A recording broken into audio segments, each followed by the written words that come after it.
que la paix de notre Seigneur Jésus-Christ, la paix qui surpasse toute intelligence, cette paix que le monde ne peut pas donner, cette paix que rien ni personne dans ce monde ne peut donner, cette paix que ni aucune richesse, ni aucun bien matériel, ni aucun bien immobilier, ni aucune fortune colossale, ni aucun plaisir de ce monde, ni rien de ce monde ne peut donner. Cette paix qui ne vient que de Jésus-Christ, que cette paix qui dépasse toute compréhension humaine, que cette paix envahisse ton cœur, envahisse ton âme, remplisse tes pensées au nom puissant de Jésus.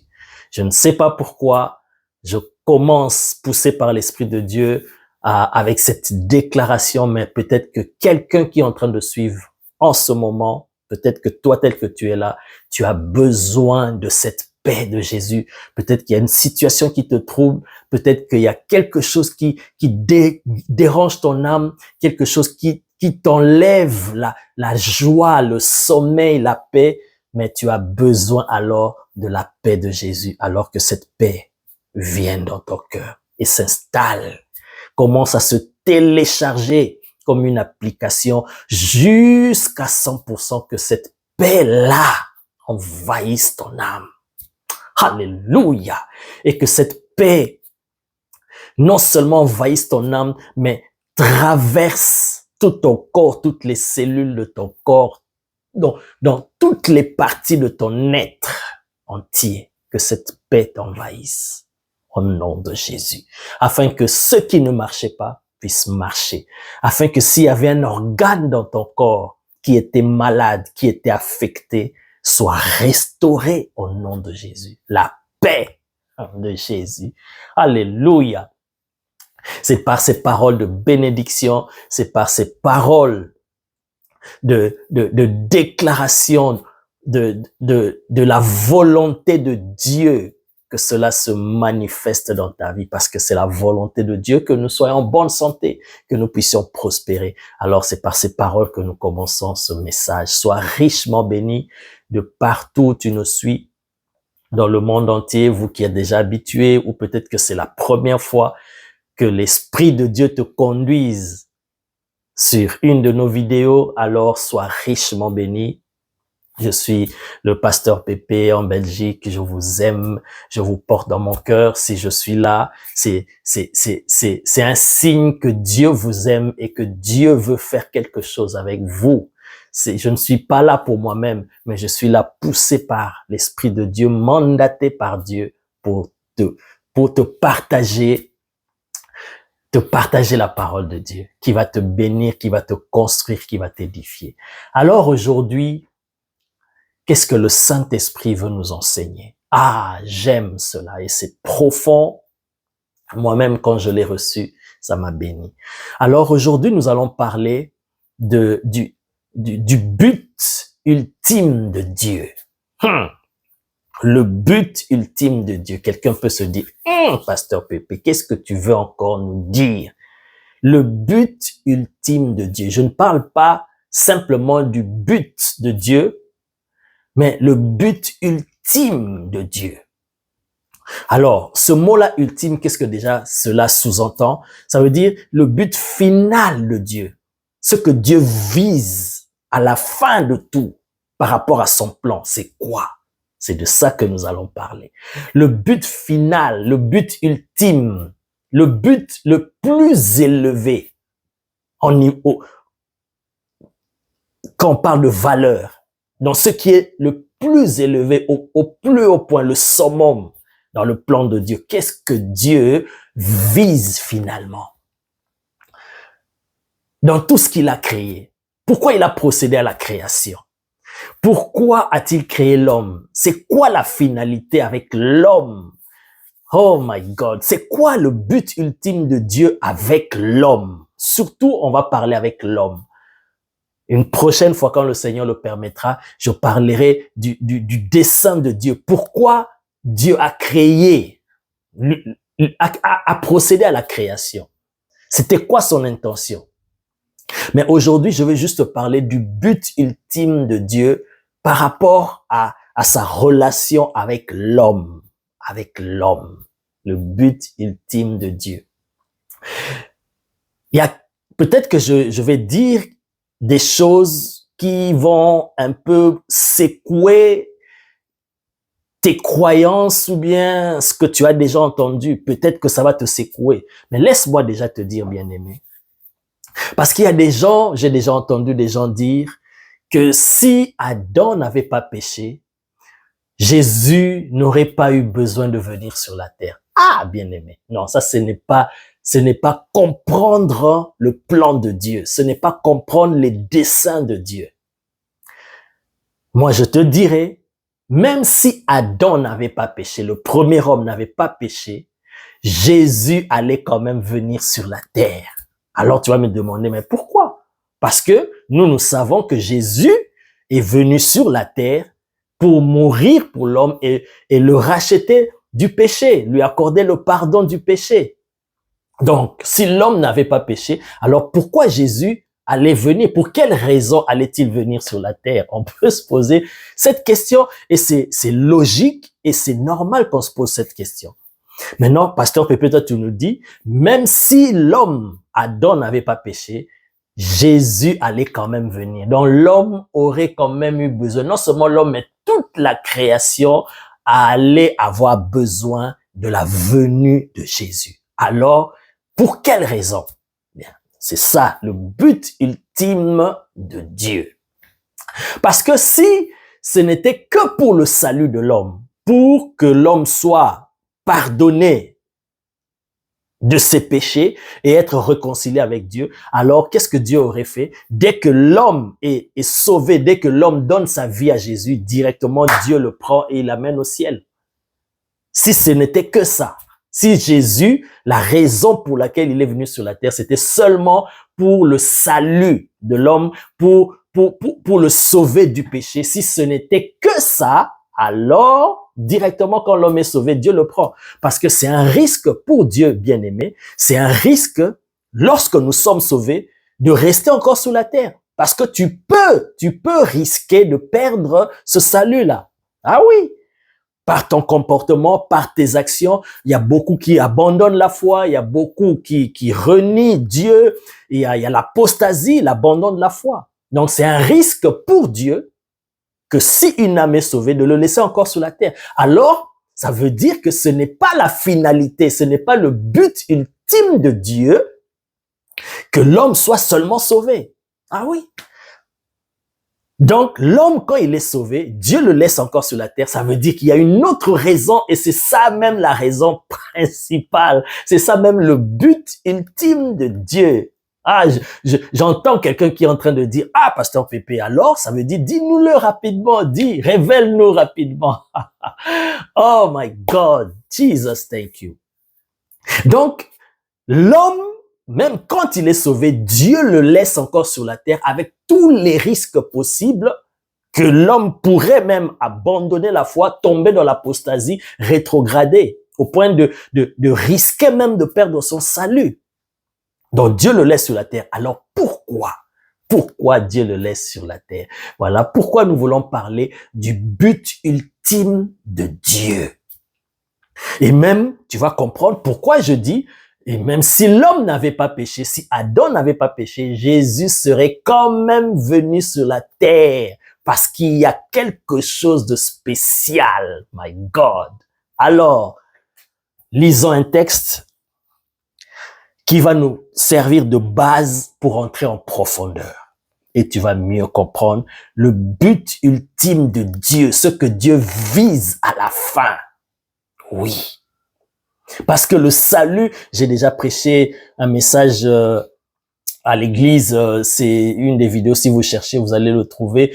J'ai déjà parlé de cela, que le salut, pour Dieu, le salut n'est pas la finalité.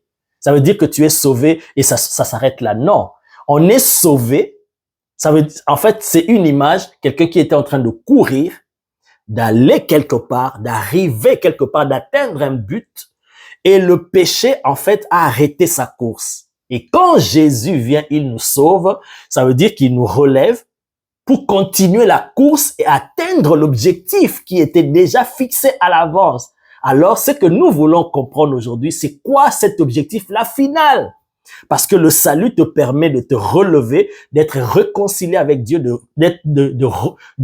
revenir sur le chemin et de continuer ta course pour arriver à la finalité du plan de Dieu. Alors, c'est quoi ce plan-là de Dieu? My God, le but ultime de Dieu. Alors, lisons un texte.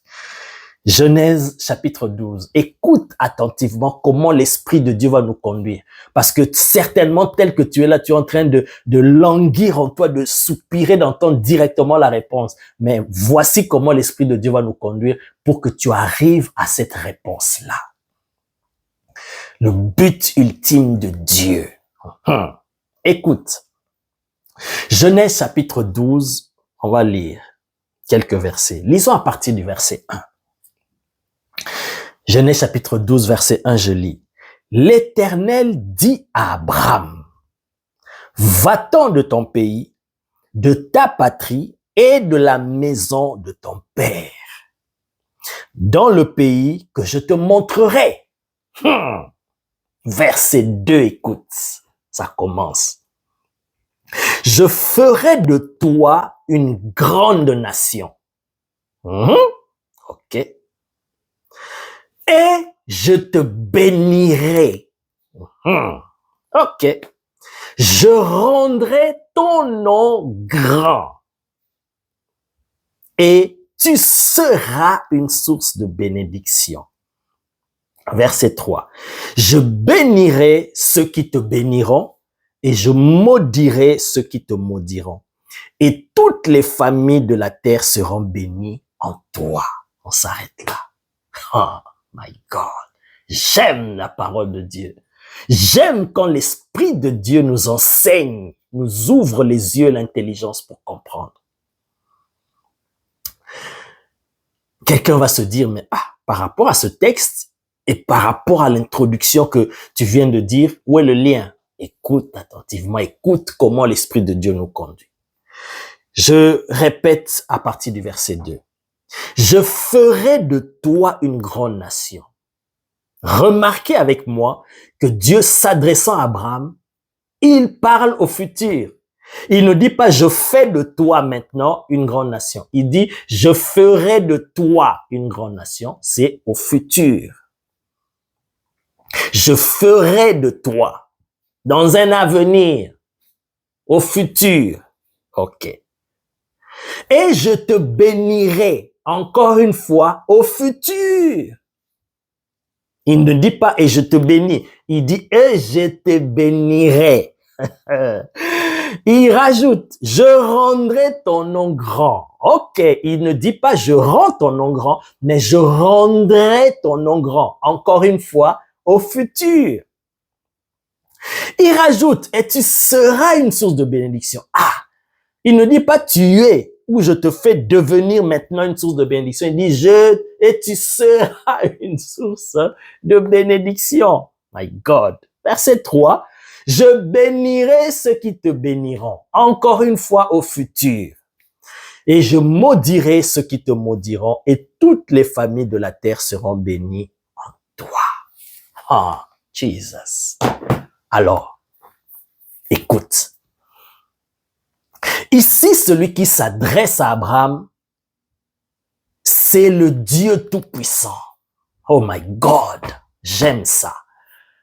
Avant ce moment où Dieu, l'Éternel, se révèle à Abraham, Abraham ne connaissait pas encore l'Éternel. Ici, à l'époque, en ce moment-là, il s'appelait Abraham. Il ne s'appelait pas encore Abraham parce que c'est Dieu qui a changé son nom, Abraham. Mais là, c'était Abraham. En ce moment-là, il ne connaissait pas l'Éternel, le vrai Dieu. Il servait avec son père les idoles. Il était idolâtre. Nous n'avons pas le temps d'entrer dans ces versets-là. Abraham servait des idoles. Il était adorateur des idoles en ce moment-là. Mais c'est l'Éternel qui lui apparaît. Lorsque nous lisons ce même texte dans Actes des Apôtres, lorsqu'Étienne, s'adressant au Sanhédrin, il est en train d'expliquer, il dit, l'Éternel, notre Dieu, apparut à Abraham. My God! Donc, c'était une apparition. Il dit l'Éternel, le Dieu de gloire, apparut à notre père Abraham. Ça veut dire, Dieu, il s'était révélé à Abraham de manière glorieuse dans une apparition de gloire. Parce qu'on dit le Dieu de gloire. Pour que Abraham, qui servait des idoles, pour que Abraham, qui était un idolâtre, puisse croire en ce Dieu-là, il devait vivre une expérience plus que les expériences qu'il vivait avec ces divinités païennes. Donc, il devait avoir une apparition terrible. My God! Je ne sais pas ce qu'Abraham avait vu pour que directement il accepte ce Dieu-là et il accepte même de lui obéir et de quitter sa ville, de quitter sa patrie et d'écouter et de suivre la voie d'un Dieu qui lui était inconnu avant. Ça veut dire que Dieu lui est apparu d'une manière qui a convaincu Abraham que celui qui me parle là, c'est lui le véritable Dieu. En dehors de lui, il n'y a point de Dieu. Donc, c'est le Dieu tout-puissant, le Dieu de gloire qui apparaît à Abraham. Le Dieu créateur des cieux et de la terre. My God. Mais la question va se poser de cette manière. Par rapport au texte que nous venons de lire et par rapport au point où j'ai insisté que Dieu parle au futur, il dit, je te bénirai, je rendrai ton nom grand, je ferai de toi une grande nation. Il lui donne des bénédictions, mais au futur. La question qu'on peut se poser, pourquoi le Dieu Tout-Puissant ne l'a-t-il pas fait directement, en un clin d'œil, en un claquement de doigts? Parce qu'il est le Dieu Tout-Puissant. Pourquoi il ne l'a pas rendu grand directement? Pourquoi il ne l'a pas béni directement? Pourquoi il n'a pas rendu son nom grand directement? Pourquoi? Pourquoi n'a-t-il pas fait de lui une source de bénédiction directement? Pourquoi? My God! Oh, Jesus, thank you. Pourquoi? Avant que je réponde à cela, je te ramène à la création, dans Genèse chapitre 1, l'histoire de la création que nous n'allons pas lire. On nous explique que ce même Dieu, parce que c'est le même, l'Éternel, le vrai Dieu, le créateur des cieux et la terre, Elohim, lorsqu'on nous rapporte comment il a créé le monde, on nous rapporte qu'il a fait cela en 6 jours. Il a tout créé, et les animaux, et les astres, et toutes choses, il a créé en 6 jours. Mais il était capable, en un clin d'œil, de dire que tout apparaisse, tout allait apparaître. En un clin d'œil, en un claquement de doigts, il pouvait parler et tout allait apparaître à l'instant même. Mais pourquoi a-t-il suivi un processus? Pourquoi ne l'a-t-il pas fait directement? La même question que je viens de susciter par rapport à Abraham. Pourquoi? Pourquoi Dieu a créé comme cela? Au lieu de créer même pas en un seul jour, en un seul instant. En un clin d'œil, en un claquement de doigts, tout ce qu'il a créé en 6 jours, il pouvait le faire en un claquement de doigts. Mais pourquoi il a procédé de cette manière? C'est la même réponse avec Abraham. Parce que Dieu veut que l'homme puisse le connaître. Dieu a agi de la sorte depuis la création parce qu'il veut que l'homme le connaisse. Il est tellement grand, il est tellement infini, il est tellement glorieux, il n'a ni commencement ni fin, il est illimité. S'il se révèle du coup à l'homme, l'homme ne va rien saisir, l'homme ne va rien comprendre. Si déjà même l'éternité n'est pas suffisante pour connaître ce Dieu infiniment grand, alors l'espace-temps, là où il y a la notion de temps, on ne peut pas le connaître en une fois. Voilà pourquoi Dieu prend le temps de se révéler à l'homme. Dieu se révèle au fur et à mesure parce que on ne peut pas, aucune créature ne peut saisir Dieu, ne peut le connaître en une fois. Impossible. Je répète, même l'éternité ne suffira pas pour le connaître complètement. Impossible.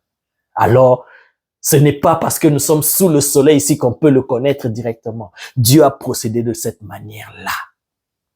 Le but ultime de Dieu, c'est que l'homme puisse le connaître. C'est ça le but ultime de Dieu. Même quand tu es sauvé, ça ne s'arrête pas là. Tu dois continuer ta course, c'est que tu arrives à la connaissance de Dieu. C'est ça le but ultime de Dieu. Tu commences à comprendre. Nous avançons au fur et à mesure et tu vas comprendre.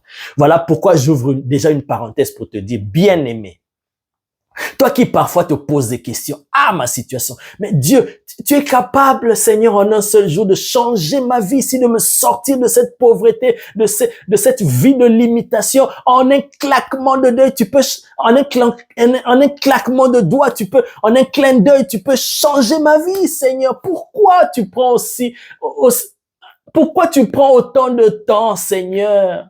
Mais bien-aimé, c'est parce que Dieu veut se révéler à toi. Voilà pourquoi il procède par processus. Si Dieu fait quelque chose directement dans ta vie, ça peut risquer de passer inaperçu, tu ne le connaîtras pas. Nous le voyons dans nos assemblées, bien-aimés. Quelqu'un qui était malade, de cancer par exemple, ou quelqu'un qui avait un problème, qui n'arrivait pas à enfanter, il vient à l'église, on prie pour la personne reçoit le miracle tant attendu, tant cherché. Après, la personne s'en va. On a même entendu des témoignages des personnes comme ça. Il y a certains même qui arrivent à abandonner Dieu, à régner Dieu, à retourner dans le monde. Tu vois? Le but de Dieu, ce n'est pas seulement de sauver l'homme, de lui accorder des bénédictions, des grâces. Le but de Dieu, c'est que l'homme puisse le connaître. Donc Dieu, quand il te fait du bien, quand il te guérit, quand il te délivre, quand il te bénit, c'est pour que tu te rapproches davantage de lui et que tu le connaisses. Le but ultime de Dieu, c'est que l'homme puisse le connaître. Voilà pourquoi, dans la création, Dieu a pris autant de temps pour procéder à la création de tout ce qu'il a fait. C'est pour se révéler à l'homme. La Bible dit dans les psaumes que les cieux, oh my God, racontent la gloire de Dieu. Au travers de la création, quand tu regardes les étoiles, le soleil, tu vois dès le premier jour, voici ce que l'Éternel a fait. Le deuxième jour, le troisième jour, le quatrième jour. Quand tu entres en profondeur pour étudier ces mystères de la création, bien aimé, cela fait ressortir la sagesse infiniment variée de Dieu.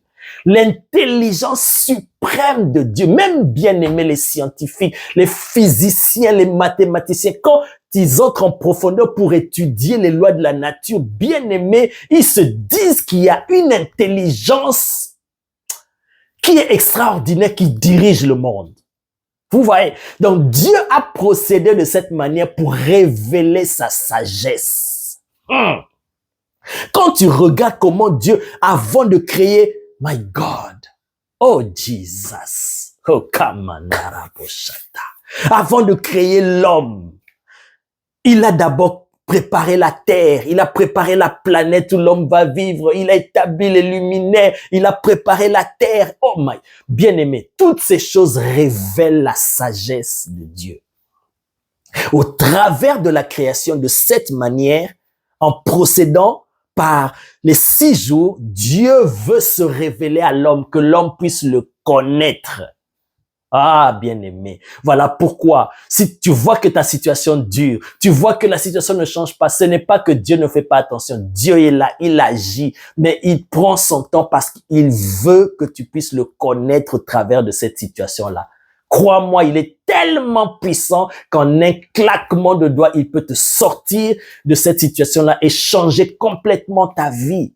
Mais tu risques de passer à côté sans le connaître. Voilà pourquoi, pendant que tu es en train de traverser cette situation, si tu fais attention, Dieu veut se révéler à toi. Il veut te montrer combien il est un Dieu d'amour, combien il t'aime, combien il est miséricordieux. Il veut se révéler à toi. Il veut que tu le connaisses. Il veut que tu le cherches. Parce que pendant ce temps-là, tu vas soupirer après lui. Tu vas crier à lui. Et pendant ce temps, tu te rapproches de lui. Il y a une intimité qui se crée entre vous deux. Le but ultime de Dieu, c'est que l'homme puisse le connaître. Voilà pourquoi l'apôtre Paul dit dans 1 Timothée chapitre 2, versets 3 à 4, que cela est bon et agréable pour Dieu qui veut que tous les hommes soient sauvés et parviennent à la connaissance de la vérité. La vérité, c'est Dieu lui-même. Pas seulement que l'homme soit sauvé, mais qu'il soit sauvé et qu'il continue leur course pour arriver à connaître Dieu. Alléluia. Pourquoi Dieu n'a pas changé la vie d'Abraham directement? Parce que Dieu voulait marcher avec Abraham. Dieu voulait que Abraham puisse le connaître. Et ça, sous le soleil, il faut du temps. Il faut du temps par les expériences qu'Abraham allait connaître, par les différentes épreuves, par les différents événements qu'il allait vivre. Dieu commençait à se révéler au travers de lui. Alléluia. Non seulement pour Abraham lui-même, mais pour nous aussi, un enseignement pour nous. C'est comme ça qu'on a pu connaître le Dieu d'Abraham. Abraham lui-même a pu le connaître et nous pouvons connaître le Dieu d'Abraham. Voilà pourquoi il lui a dit, je te bénirai. Parce qu'Abraham, tu dois passer par un processus. Je rendrai ton nom grand. Toutes ces choses, c'est au futur. Parce que le but ultime de Dieu, c'est qu'en faisant cela, en se révélant à toi comme ça, tu puisses le connaître. Le but ultime de Dieu, c'est que l'homme puisse le connaître. Alors, comme j'ai dit à l'introduction, maintenant tu vas comprendre que ce que j'ai dit, que si même Adam n'avait pas péché, Jésus serait quand même venu sur la terre. Parce que le but ultime de Dieu, c'est que l'homme puisse le connaître. Adam, le premier homme, ne connaissait pas encore Dieu. Oh my God! Hey! Regarde déjà comment il communiait avec Dieu. La Bible dit, l'Éternel venait chaque soir dans le jardin pour communiquer avec l'homme. Il venait. Ça veut dire, si on dit qu'il venait, ça veut dire qu'il n'était pas là en permanence. Donc, Adam n'avait pas la communion permanente avec Dieu. Dieu venait le visiter.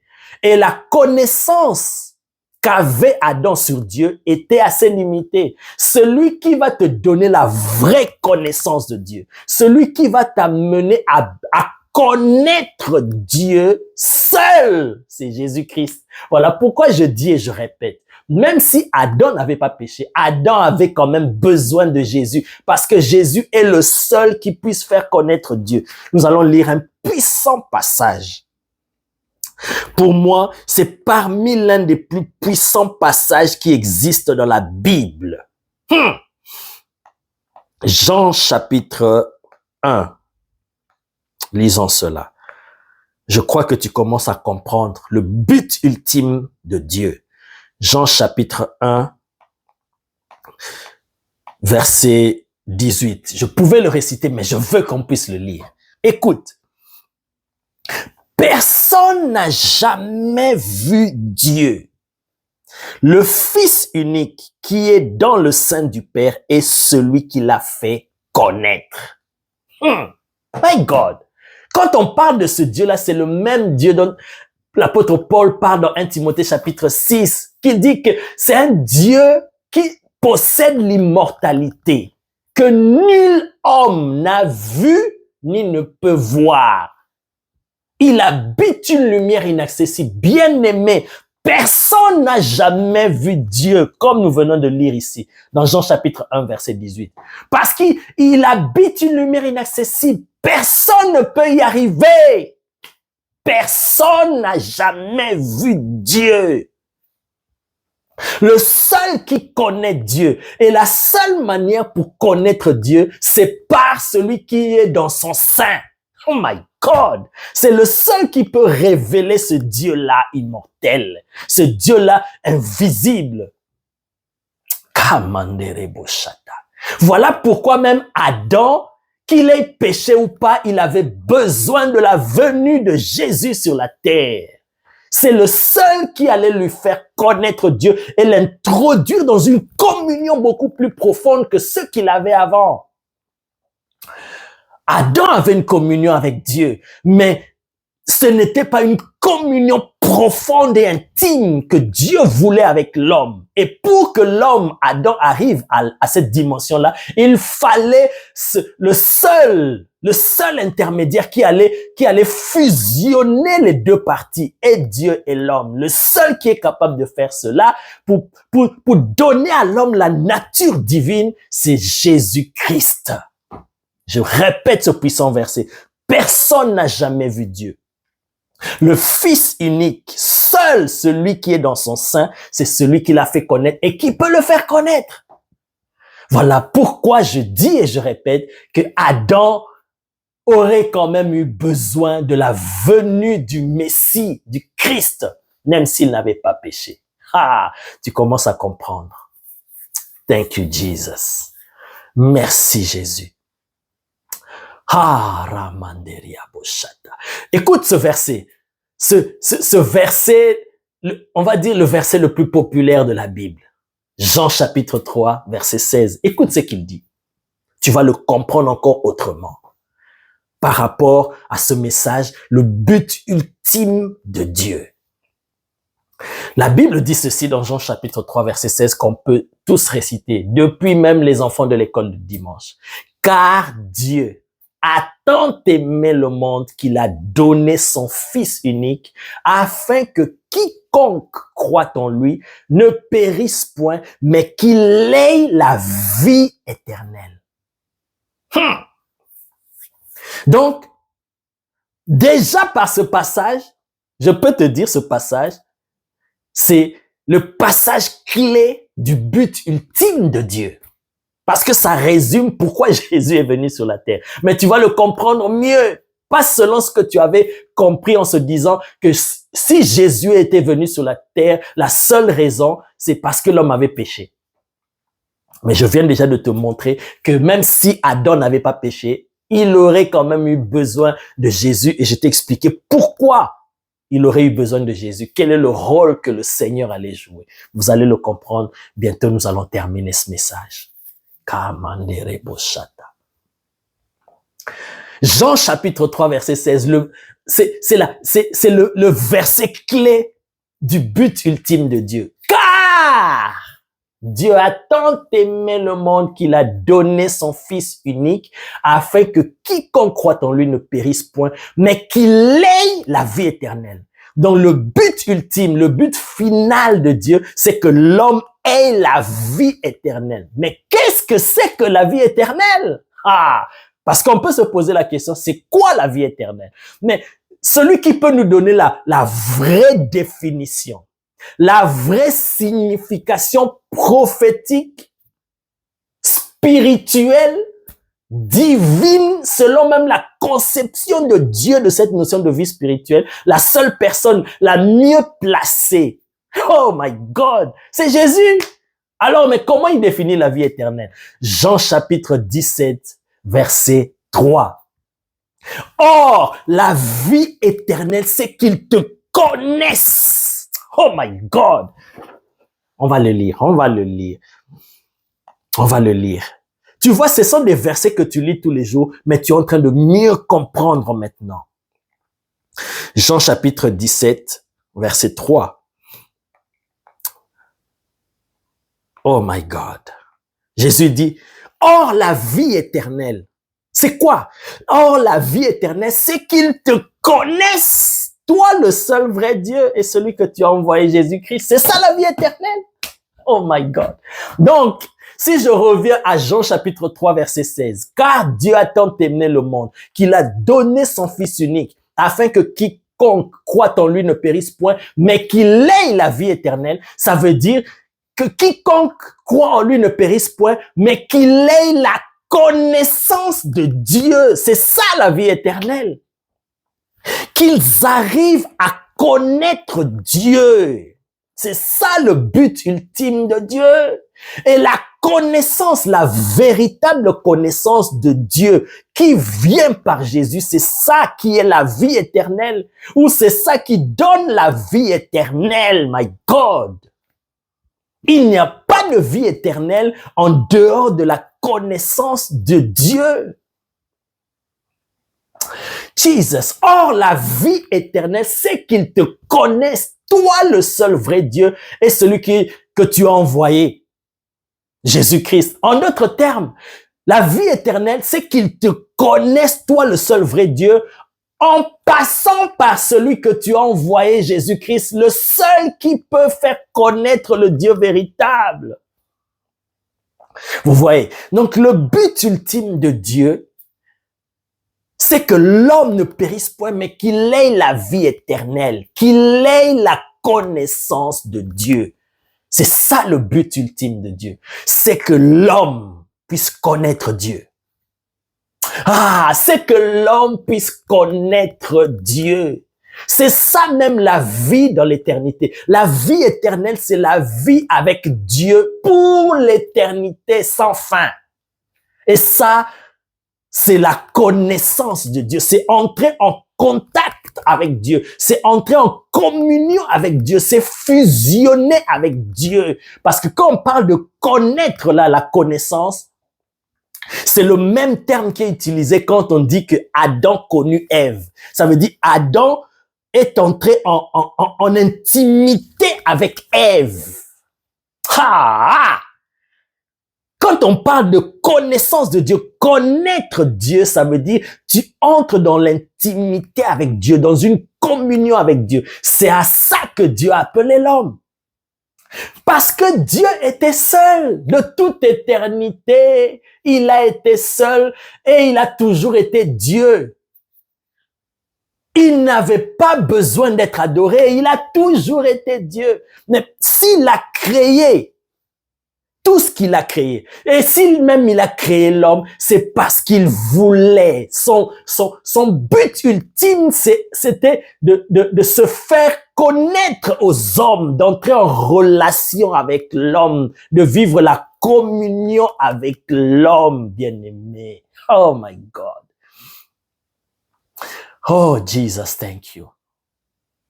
Thank you, thank you, thank you. Merci Seigneur. Je vais terminer en disant ceci. Voici, nous allons lire une déclaration mystérieuse du Seigneur que tu connais peut-être, que tu as déjà lu, mais à laquelle tu n'avais jamais fait attention pour terminer et comprendre encore mieux le but ultime de Dieu. Toujours dans Jean chapitre 17. Nous allons commencer à partir du verset 1. Oh my God. Bien-aimé, avant qu'on puisse lire ce passage, j'aimerais exhorter quelqu'un parce que l'Esprit de Dieu, en donnant ce message, il veut répondre à quelqu'un qui se pose des questions. Jusqu'à quand, Seigneur? Ce que tu m'as promis, comme à Abraham dans le futur, jusqu'à quand tu vas accomplir? Bien-aimé, Dieu prend autant de temps parce qu'il veut se révéler à toi. Il veut que tu puisses le connaître. Il veut, au travers de ce que tu vis, attirer ton attention pour se faire connaître à toi, te parler et pour entrer en communion avec toi. Bien aimé, c'est que Dieu désire, c'est la communion avec toi. Dieu ne désire pas ton argent. Dieu ne désire pas... Qu'est-ce que tu peux donner à Dieu? Il veut être en communion avec toi. C'est un privilège, bien-aimé. Hey! Aujourd'hui, si un président d'une nation vient, on te dit qu'il veut te voir. Imaginez la joie que tu auras. Mais là, il s'agit de l'Éternel qui désire, lui, il veut. Oh my God. Il veut faire de toi participant à sa nature. Quel privilège, my God. Il veut la communion avec toi, homme, femme qui m'écoute. C'est ça le privilège qu'ont les hommes par rapport à toute la création. Au point que David, dans Psaume 8, et même Job l'a dit, mais qu'est-ce que l'homme... Quand je regarde les œuvres de tes mains, les œuvres de la création, tout ce que tu as créé, les immenses planètes, les astres et toutes ces choses, qu'est-ce que l'homme pour que tu l'aimes autant? Et tu l'as même créé de peu inférieur à Dieu. Oh my God! Bien-aimé, l'Éternel, par ce message, il te dit, il veut se faire connaître à toi. Il veut que tu le connaisses au travers de ce que tu es en train de vivre. Dieu voulait se révéler à Moïse. Il voulait que Moïse le connaisse dans l'intimité. Parce que Moïse, on va dire, connaissait Dieu, mais par rapport à ce qui lui a été raconté par ses pères, il a entendu parler de ce Dieu-là. Mais Dieu voulait passer à une autre étape de communion profonde avec Moïse. Ah! Et qu'est-ce que Dieu a fait? Dieu apparaît au milieu d'un buisson ardent pour attirer l'attention de Moïse. Si Moïse n'avait pas fait attention, parce que Moïse s'est dit, mais c'est quoi ce spectacle? Je vais un peu me détourner. Je vais essayer un peu de m'approcher pour voir qu'est-ce que c'est. Si Moïse n'avait pas fait attention, il dit, mais c'est quoi ça? Ah, c'est rien. Il se détournait, il part. Il n'allait pas entendre la voix de Dieu. Dieu n'allait pas se révéler à lui. Mais c'est parce que Dieu a vu l'attitude de Moïse que Moïse s'intéresse. Moïse est attiré par cela. Et lorsqu'il a vu le mouvement de Moïse, il l'appelle. Moïse entend la voix de Dieu. Moïse, Moïse. Oh my God. Et c'est là qu'il lui dira, je suis le Dieu d'Abraham, d'Isaac et de Jacob. Il commence à se révéler à Moïse. Mais au travers de quoi? Au travers d'une situation. Et Moïse devait être attiré par cela. Bien-aimé, c'est que tu vis, c'est que tu traverses, même si ça te fait mal, même si ça te trouble. Au travers de cela, Dieu veut attirer ton attention vers lui.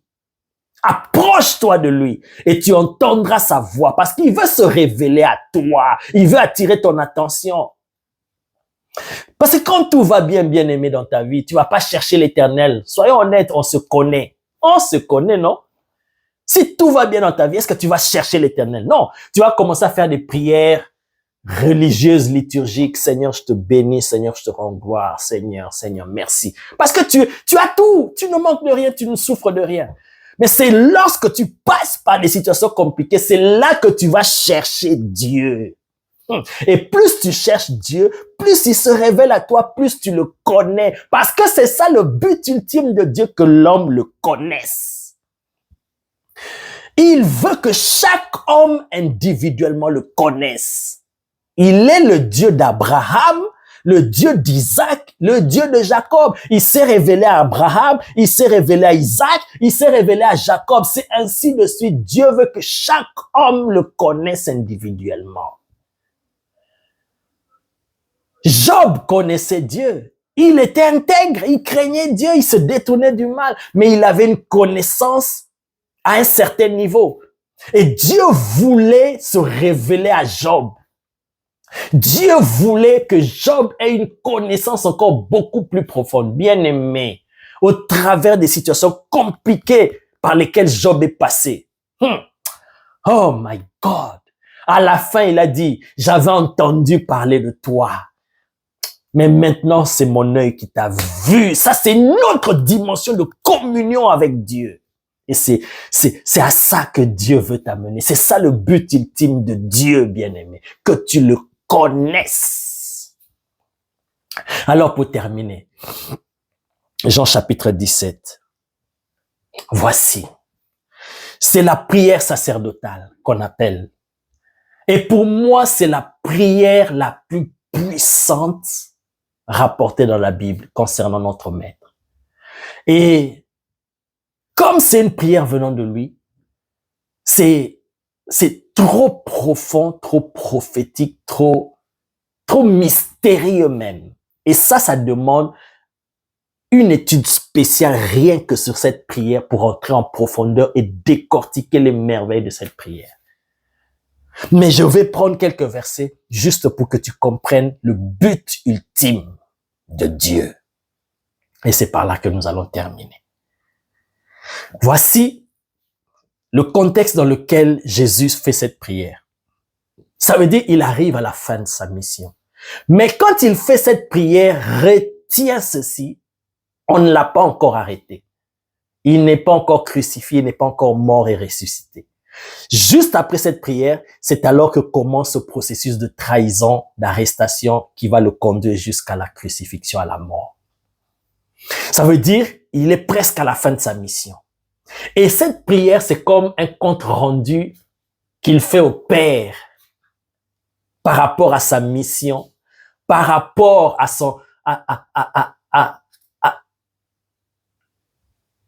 à ce qu'on lui avait demandé de faire sur la terre. Il est en train de faire rapport à son Père. Écoute ce qu'il dit. À partir du verset 1. Après avoir ainsi parlé, Jésus leva les yeux au ciel et dit, Père, l'heure est venue.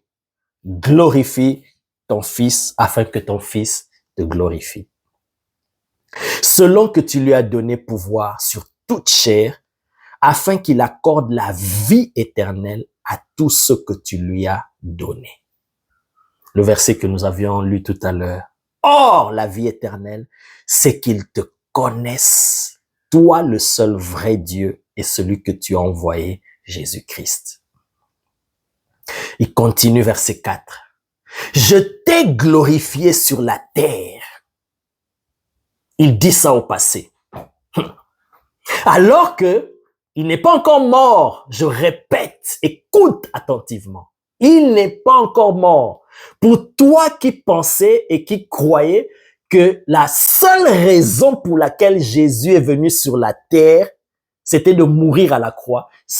Je vous ai déjà démontré dans le message que la seule raison pour laquelle Jésus allait venir sur la terre, ce n'était pas seulement le péché. Même si Adam n'avait pas péché, Jésus allait venir. Écoute ici, il ne fait que démontrer cela. Il dit, je t'ai glorifié sur la terre, au passé. Jésus, le Seigneur, n'a pas glorifié le Père en mourant à la croix de Golgotha. Mais c'est pendant son séjour sur la terre qu'il a déjà glorifié le Père. Mais en faisant quoi? Écoute, verset 4. Je t'ai glorifié sur la terre, j'ai achevé l'œuvre que tu m'as donné à faire. Waouh! Bien-aimés, arrêtons-nous là et respirons un bon coup. Ici, Jésus, il dit, j'ai achevé l'œuvre que tu m'as donné à faire. Ah bon? Donc, en venant sur cette terre, il avait une œuvre à faire. Oui, ça on le sait. Mais ici, là, il est en train de dire, j'ai achevé cela. Ça veut dire, j'ai fini cette œuvre-là que tu m'avais donné à faire. C'est quoi cette œuvre? Parce qu'il n'est pas encore mort sur la croix de Golgotha, my God! Si cette œuvre-là, c'était seulement mourir à la croix, de quoi Jésus parle ici? Il dit, j'ai achevé l'œuvre que tu m'as donné à faire, alors que là, on ne l'a même pas encore arrêté, on ne l'a même pas crucifié. Et c'est quoi cette œuvre-là? My God, c'est de ça que je parle, le but ultime de Dieu.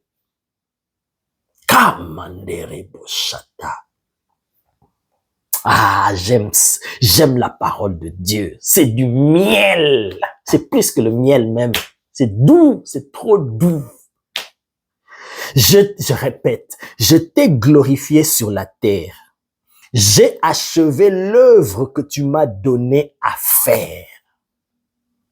Continuons la lecture pour comprendre cette œuvre-là. C'est quoi le but ultime de Dieu?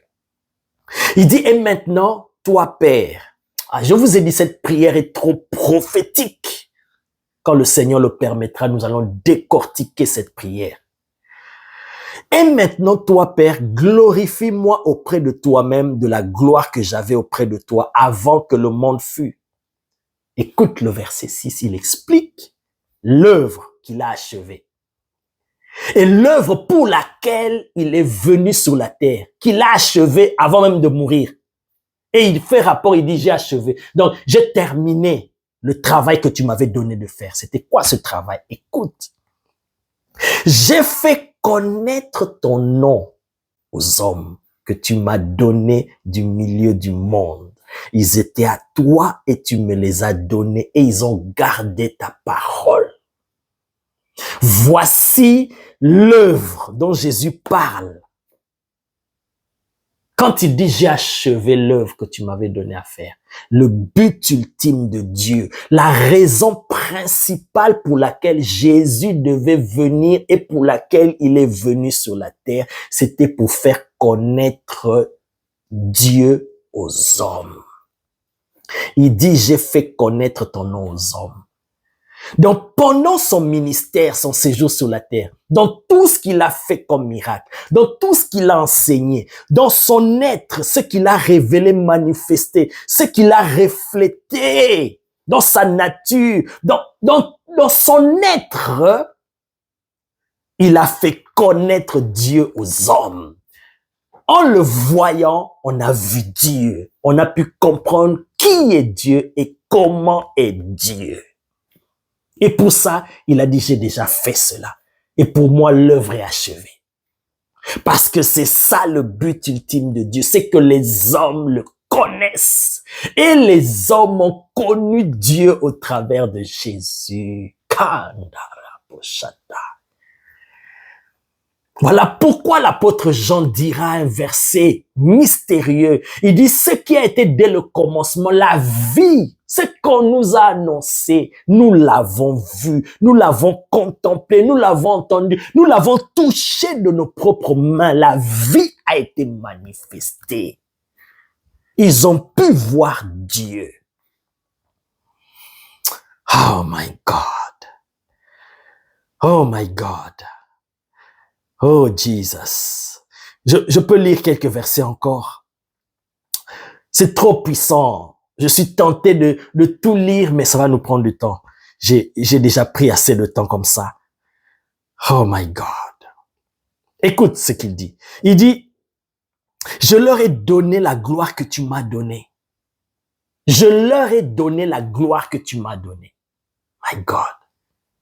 Afin qu'ils soient un comme nous sommes un, moi en eux et toi en moi, afin qu'ils soient parfaitement un et que le monde connaisse que tu m'as bien aimé. C'est la dimension dont je vous ai parlé quand j'ai parlé d'Adam. Adam, il communiait avec Dieu parce que Dieu venait lui parler, il communiait avec Dieu. Mais Dieu n'était pas en lui. Kamandaraba. Dieu vient habiter en nous. La communion intime avec Dieu seulement lorsque Jésus est venu sur la terre. C'est lui qui pouvait fusionner. Ici, il parle de qu'il soit un en nous, comme toi et moi nous sommes un, qu'il soit un bien-aimé. Cette communion-là, cette fusion avec Dieu, qui explique cette connaissance de Dieu et qui est même le but ultime de Dieu, ne pouvait se faire que par Jésus. Voilà pourquoi il a dit, j'ai achevé l'œuvre que tu m'as donnée, parce que j'ai fait connaître ton nom. On va lire un dernier verset, le dernier verset de ce chapitre. Il dit, verset 26, je leur ai fait connaître ton nom. Le nom, c'est la personne, ça représente la personne, c'est l'essence, la nature de la personne. Et je le leur ferai connaître, afin que l'amour dont tu m'as aimé soit en eux et que je sois en eux. Bien-aimé, tu viens de comprendre que le but ultime de Dieu, le but final, le but le plus élevé de Dieu, c'est que tu le connaisses. Jésus, il dit, avant même de mourir à la croix, avant même qu'il soit arrêté, il dit, j'ai achevé l'œuvre que tu m'avais donnée à faire. J'ai déjà fini ça. Parce que je leur ai fait connaître ton nom. Je leur ai révélé qui tu es. Ah, Philippe dit à Jésus, Seigneur, tu nous parles trop du Père. Mais montre-nous le Père et cela nous suffit. Donc, c'est le summum. Nous, on veut. Montre-nous le Père. Révèle-nous le Père. Fais-nous connaître le Père. Il dit à Philippe, Philippe, il y a si longtemps je suis avec vous ici et tu ne m'as pas connu. Mais celui qui m'a vu a vu le Père. Quel Père tu cherches à voir? C'est moi qui le fais connaître. C'est moi qui le rends visible, palpable. Il dit, je suis le chemin. Je suis pas un chemin ou un des chemins. Je suis le chemin. Personne ne va au Père sans passer par moi. C'est moi qui vous connecte, qui vous fusionne. C'est ça le but ultime de Dieu. C'est que l'homme arrive à le connaître. Et seul Jésus peut le faire. Philippe, comme toi et moi, On a cherché. Il a demandé, mais montre-nous le Père et cela nous suffit. C'est le top. Il dit, mais il y a si longtemps je suis avec vous. Qu'est-ce que tu cherches? Le Père, là, tu ne le verras pas parce que personne n'a jamais vu le Père et personne ne le verra. Tu veux le voir. C'est moi qui le fais connaître et je suis venu pour ça. Et quand il fait la prière, il dit, j'ai achevé l'œuvre que tu m'avais donnée à faire. Quand Jésus est venu sur la terre, la mission principale de Jésus sur la terre, c'est faire connaître Dieu aux hommes. Et voilà, à partir du moment où Jésus a fait cette œuvre de faire connaître Dieu aux hommes, bien aimé, quiconque connaît Dieu le Père par Jésus, entre en communion avec le Père, bien aimé, c'est ça même la vie éternelle. Il est indestructible. Il ne peut jamais être perdu. Et c'est ça l'éternité avec Dieu. C'est ça le but ultime de Dieu. Passer l'éternité avec toi. Mais mais cette éternité-là, cette vie éternelle-là, c'est que tu le connaisses en passant par Jésus-Christ. Donc tu comprends, bien-aimé, toutes ces questions que j'avais soulevées, que j'avais suscitées pour attirer ton attention au début de mon introduction, tu comprends maintenant mieux que même si Adam n'avait pas péché, l'homme aurait quand même eu besoin, selon le plan de Dieu, selon le but ultime de Dieu, Jésus allait quand même venir, bien-aimé. Et là, je ne suis pas entré dans d'autres, je n'ai pas ouvert d'autres fenêtres pour vous expliquer d'autres mystères parce que ça allait prendre encore, ça allait nous faire sortir de ce message. Mais il y a beaucoup de choses à expliquer dans ce contexte. Mais retiens ceci, bien-aimé. Pour terminer, je te dis, comme j'ai dit pour Abraham, Dieu a dit, je rendrai ton nom grand, je te bénirai, je ferai de toi une source de bénédiction. Il a dit cela au futur. Il ne l'a pas fait en un clin d'œil ou en un claquement de doigts alors qu'il est le Tout-Puissant. Il pouvait le faire. S'il ne l'a pas fait, c'est parce qu'il voulait prendre le temps de se révéler à Abraham. Il voulait se révéler à Abraham. Dans le processus de la marche avec Abraham, il allait se révéler à lui et se faire connaître. Parce que c'est ça le but de Dieu. Se faire connaître à l'homme, que l'homme puisse le connaître. Et s'il a créé le monde en 6 jours, il ne l'a pas créé en un instant. C'est parce que il veut nous enseigner qu'il prend le temps pour se révéler à l'homme. Au travers de la création, quand tu étudies la création, bien-aimé, Dieu se révèle. Rien que par le livre de la création, en regardant le ciel, en regardant la terre, bien-aimé, en regardant même toi-même l'homme, ton propre corps, même quand les médecins étudient cela, bien-aimé, rien que le corps humain, c'est une merveille. Tu vas comprendre l'intelligence et la sagesse de Dieu. Dieu se révèle au travers de la création. Voilà pourquoi il a pris ce temps-là. Alors, par rapport à ta situation, bien-aimé, sache que Dieu, le Dieu que tu serais capable de changer ta vie en un clin d'œil, mais il prend le temps pour que tu puisses le connaître. Cherche à connaître Dieu. Voilà pourquoi le Seigneur a dit, cherchez premièrement le royaume de Dieu et sa justice. Le reste, vous l'aurez. Parce que le reste, là, Dieu il peut donner ça en un clin d'œil. Mais cherche d'abord Dieu, cherche à connaître Dieu. Et quand tu le connais, le reste là, c'est rien. C'est rien. Parce que Dieu est capable de te donner ces riens-là en un laps de temps. Mais c'est qu'il veut que tu puisses le chercher. Parce que c'est ça le but ultime de Dieu. Alors je termine en te disant, bien-aimé, Dieu va changer ta vie, va changer ta situation. Comme il a dit à Abraham, tout ce qu'il a promis à Abraham au futur, il l'a réalisé. Mais seulement il voulait le temps, ce processus-là allait permettre à Abraham de le connaître. Alors toi aussi, toutes les promesses que Dieu t'a données, il va le faire. Mais pour autant que pendant ce parcours-là avec Dieu, tu cherches à le connaître. Tu lui montres l'intérêt que tu veux t'approcher de lui, comme Moïse, quand il s'est approché pour voir, pour comprendre ce qui se passait.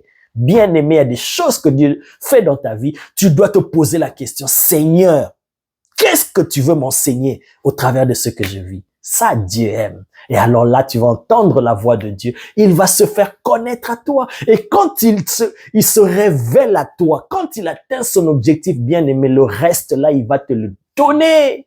Regarde ce qu'il a fait à Job. Alors, je termine, bien-aimé, ça coule. Mais je dois arrêter, je dois terminer. Je termine par ceci. Job, au début, dans Job 1, on nous décrit Job comme étant un homme riche, très puissant parmi, plus que tous les fils d'Orient. Il avait des richesses énormes, on nous cite cela. Mais regarde ce par quoi il est passé. Comme je vous ai dit dans le message, Dieu a permis cela pour lui donner une connaissance beaucoup plus profonde, au point qu'à la fin, il dira, j'avais entendu parler de toi, mais maintenant mon œil t'a vu. C'est une autre dimension. Et bien aimé, regarde ce que Dieu a fait après. Il a restauré, il lui a donné au double. Donc, imagine si, je ne sais pas combien pesait sa fortune, mais c'est, oh my God, c'est le double de cela que Dieu lui a donné. Donc, ton Dieu te montre qu'il est capable de te bénir à un point que tu ne peux même pas imaginer. Mais avant que cela n'arrive, il veut se faire connaître à toi. Il veut que tu le connaisses. Alors, tu veux prendre un chemin qui ne va pas te faire perdre du temps. Un chemin qui va te faire gagner du temps. Cherche d'abord à connaître Dieu. Cherche à connaître Dieu. Soupire après lui. Et le reste là, il va te donner. Je termine encore en te parlant de Salomon. Dieu dit à Salomon, demande-moi ce que tu veux, je te donnerai. Salomon ne s'est limité qu'à demander la sagesse et l'intelligence. Il a demandé à Dieu, en d'autres termes, à connaître Dieu. Parce que c'est Dieu qui va lui donner la sagesse et l'intelligence. Et ce qu'il n'a pas demandé, Dieu lui a rajouté à un point qu'il est devenu l'homme le plus riche de son époque, une richesse insolente. Dieu lui a rajouté même ce qu'il n'avait pas demandé. Cherche d'abord à connaître Dieu. Le but ultime de Dieu, c'est que tu le connaisses. Or, le connaître, c'est ça même, la vie éternelle. Sois richement béni au nom de Jésus.